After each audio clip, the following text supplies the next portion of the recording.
안녕하세요. 축구 타는 남자 야진입니다. 역대 100번째 슈퍼매치에서 우승 건 서울이었습니다. 수원은 부진 끝에 감독까지 경질했지만 큰 효과를 보진 못했는데요. 공수에서 모두 어설픈 모습을 보인 수원은 서울의 상대가 되지 못했죠. 수원의 문제점을 위주로 경기를 돌아보겠습니다. 수원은 그림과 달리 백포라인을 들고 나왔습니다. 정승원이 오른쪽 풀백에 섰고 이기재가 왼쪽 윙어로 나섰죠. 두 줄로 수비를 세우면서 라인 간격을 좁히고 서울에게 공간을 허용하지 않겠다는 의지를 보였는데요.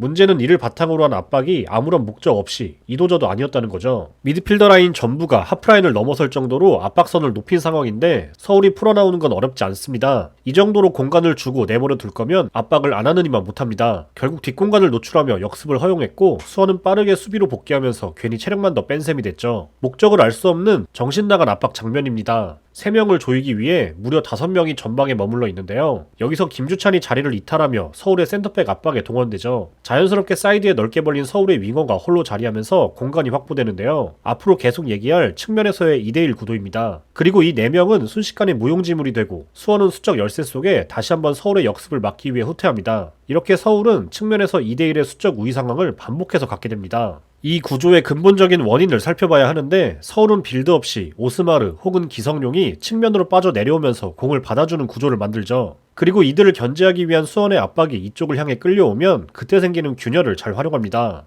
어찌 보면 수원 선수들의 적극적인 의지를 역용하는 셈인데요. 이렇게 기성용에게 강한 압박이 들어가면 측면에 있던 박대원에게 이지선다의 그림이 나옵니다. 결국 누군가는 놓칠 수밖에 없고 서울은 이 넓은 공간에서 쉽게 공을 잡습니다. 차라리 센터백이 확실하게 더 달려들어서 돌아서지 못하게 하던가 했어야 하지만 아까와 마찬가지로 수원의 이도저도 아닌 애매한 압박이 오히려 서울에게 더 공간을 주는 모습이죠. 이후 이렇게 다시 한번 서울의 빠른 역습으로 이어집니다. 또다시 이렇게 기성용에게 압박이 들어가면 자연스레 측면에서 공간이 생기고 2대1 상황이 연출되죠. 이 장면을 봐도 수원 선수들이 수비 상황에서 뭘 하고 싶은 건지 모르겠습니다. 5명이 이도저도 아니게 오스마르의 공간만 닫아두고 있는데 그동안 수원의 사이 공간에선 또다시 2대1의 열세가 만들어집니다. 이태석이 오버랩하며 정승원은 당연히 끌려갈 수밖에 없고 기성용은 편하게 임상엽에게 공을 보내면서 수원의 사이 공간에서 전진이 가능해집니다. 이도저도 아닌 애매한 포지셔닝은 측면에서의 수적 열세를 자초하고 있습니다. 이 역시 임상엽이 침투하며 만약 풀백을 성공적으로 끌고 갔다면 이태석이 편하게 기성용의 전원 패스를 받을 수 있었겠죠. 이번에도 마찬가지로 오스마르가 수원의 선수를 당겨오고 그 뒤에 공간이 생깁니다. 그리고 그곳을 황의조가 내려와 활용하죠. 여기서 황의조의 오프더볼을 얘기 안 할 수가 없는데 공격 포인트는 부족하지만 확실히 경기 전반에 미치는 영향력은 지대한 수준입니다. 앞선 장면들과 달리 이번엔 수원이 확실하게 내려서면서 측면에서 같은 숫자의 수비를 확보합니다. 그러자 황의조가 빠르게 측면으로 내려와 숫자 싸움을 돕는 모습이 나오죠. 숫자 싸움에 대한 중요성을 인식하고 있는 서울과 다르게 수적 열세에 놓이는 수원의 문제는 경기 내내 반복됩니다. 오스마르에게 수비가 쏠린 사이 공간은 크게 벌어지고 다시 이곳을 황의조가 내려와 활용하면서 측면의 이태석과 함께 정승원을 2대1 상황에 빠뜨리죠. 반면 서울의 압박은 수원에 비해 체계가 잡힌 모습이었습니다. 최전방에서 1차적으로 황의조가 수원의 한쪽 길목을 닫으려는 수비를 보여줍니다. 이는 황의조가 항상 충실하게 잘 수행하는 영리한 움직임 중 하나죠.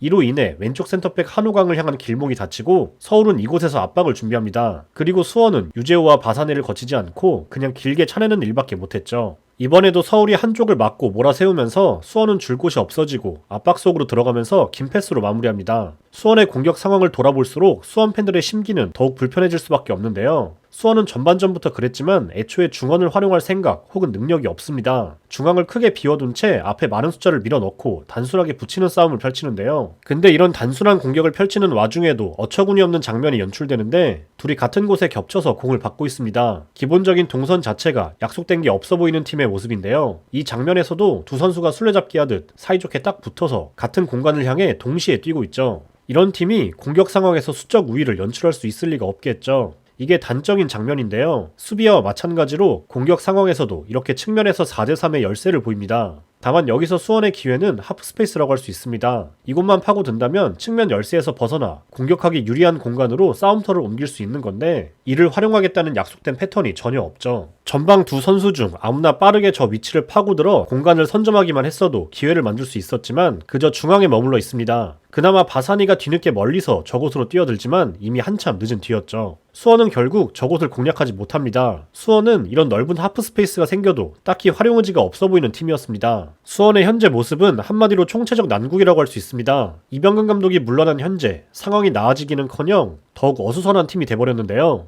이렇다 할 체계와 약속이 없이 앞만 보고 달려드는 팀인데 최상위 프로레벨의 12팀이 경쟁하는 무대에서 살아남기엔 부족함이 많은 축구라고 할 수 있죠. 수원에게는 선수단 관리뿐 아니라 그 어느 때보다 전술적으로 체계를 잡아줄 수 있는 감독이 필요해 보입니다. 시청해주셔서 감사합니다.